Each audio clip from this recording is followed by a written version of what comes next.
every Thursday, right at this time, we talk to the Hall of Famer Bill Parcells. The Bill Parcells Report is brought to you by Benzel Bush Motor Car in Englewood, New Jersey, and Audi Meadowlands in Secaucus, and Advanced Radiation Centers.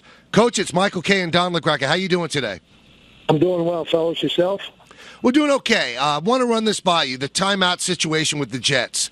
When you were coaching the teams you coached, what would you have done if another coach on your sideline tried to call a timeout?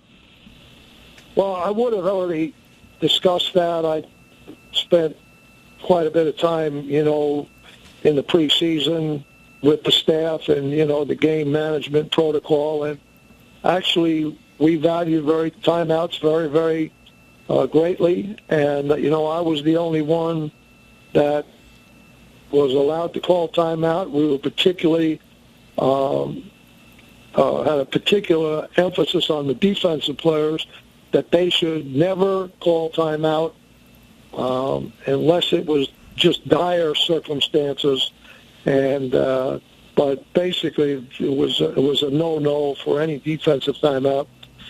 The quarterback had the liberty to call a timeout if we were going to take a 5-yard penalty. Actually, they would glance over, and I would know what they were asking, and I would either say, well, okay, take it, or take the 5-yard penalty. But the game management situation, I always wanted to manage when I was a head coach, and for all the head coaches I worked for, I wanted to manage the game myself, and no one else was at liberty to do that. Now, what I look at from that, Bill, is that Marty Mornhinweg is going to recognize something wrong with his offense probably quicker than Rex is going to. So to me, this is more of a communication problem. Rex is already flipped over to the defensive side because if they fail on fourth down, they've got to get the defense set. So is that a common thing where the coach is just not going to be on the same page with the offensive coach, even though the offense has the ball? Well, I can only speak from my own personal experience. When the offense had the ball, I was always on the offensive headset. Now, I wasn't calling the defenses in the majority of the years that I coached, like Rex is. So he's got a little bit more of a problem than I had because I could just flip back and forth, and I had coordinators on each end that were doing those jobs. But the first year that I was a head coach, I was involved in the defensive calling. So I can see where sometimes a little communication problem could happen if that's the case. That's a problem I see, Bill, with Rex, and we're both Rex fans here, but I just think that he's a defensive coach, and Marty Mornhinweg's the offensive coach. I think you need a head coach who's the CEO of everybody. You can't just ignore one side of the ball. Well, I would probably disagree with you on that. I don't think there's any question. He's the head coach. He's the one that's handling the team. Now, you have to delegate on game day. You can't do everything all the time. It's impossible. So there are times when you have to delegate, but I don't think there's any question. He's the one that's the head coach. He's the leader of the team, and I don't think he's just the head coach of the defense myself.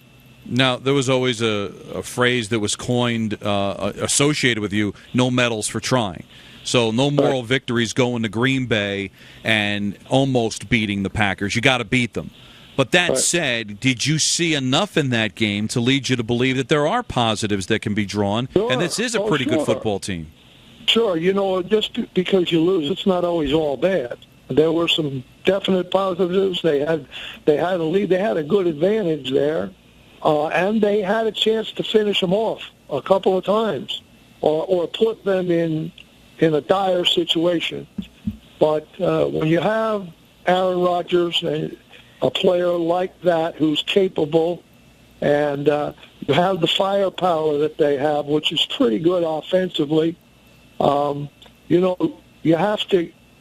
just have to have that insurmountable lead late in the game so that it doesn't come down to, one play here and there. Because I've said this many, many times and talked to my coaches. When you play in shootout games, it's one play either way decides it. And half the time you're going to lose those. And I've seen it this season with a game like the Jets and Green Bay. New Orleans has been in a couple of these games. The Colts and Philadelphia. It comes down. It can go either way. It's not the best team doesn't always win. It's the team that makes the mistake at the wrong time that loses it. And so, those types of games are very difficult.